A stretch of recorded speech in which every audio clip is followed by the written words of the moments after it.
سے پہلے ہم یہ جانیں کہ اہل الحدیث کیا ہے، اس کا معنی کیا ہے، اہل الحدیث کون ہے۔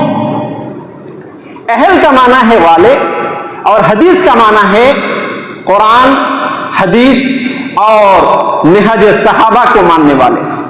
آپ یہ کہیں گے کہ ارے ہم تو یہ سمجھ رہے تھے کہ یہ اہل الحدیث کا مطلب ہے حدیث والے، یہ تو قرآن بھی نہیں مانتے، اور بہت سارے اسکالر یہ بتاتے ہوئے بھی نظر آتے ہیں کہ اہل الحدیث قرآن کو نہیں مانتے، صرف حدیث کو مانتے ہیں۔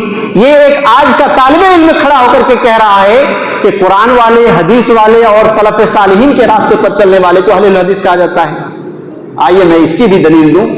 معزز سامعین، سب سے پہلی چیز کہ اللہ رب العالمین نے قرآن مجید میں 8 جگہوں پر قرآن مجید ہی کو حدیث کہا۔ 8 جگہوں پر قرآن مجید ہی کو اللہ رب العالمین نے حدیث کہا۔ جی، انہی میں سے ایک جگہ ہے اللہ رب العالمین نے فرمایا اللہ نزل احسن الحدیث کتابا متشابہا، کہ اللہ رب العالمین نے بہترین کلام نازل کیا ہے۔ اللہ نزل احسن الحدیث، اور یہاں حدیث سے مراد کیا ہے؟ قرآن مجید۔ اللہ رب العالمین نے قرآن مجید ہی کو حدیث کہہ دیا۔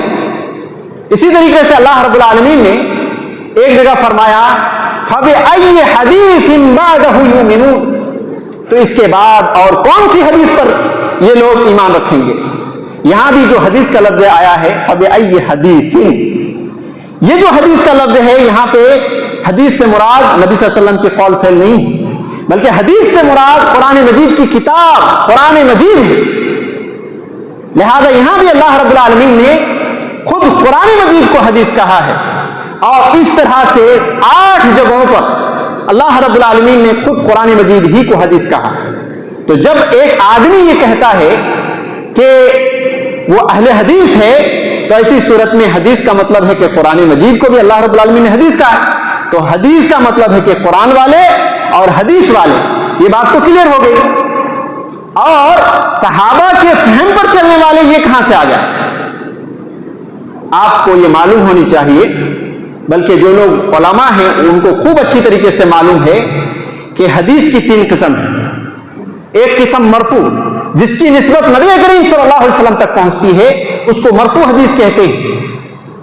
اور دوسری قسم ہے موقوف، جس کی نسبت صحابہ کرام رضوان اللہ علیہم اجمعین تک پہنچے۔ آپ یوں عام فہم زبان میں یوں سمجھ لیجئے کہ صحابہ کے قول و فعل کو موقوف حدیث کہتے ہیں، اور صحابہ کے بعد جو تابعین ہیں وہ تابعین کے قول و فعل کو مقطوع حدیث کہتے ہیں۔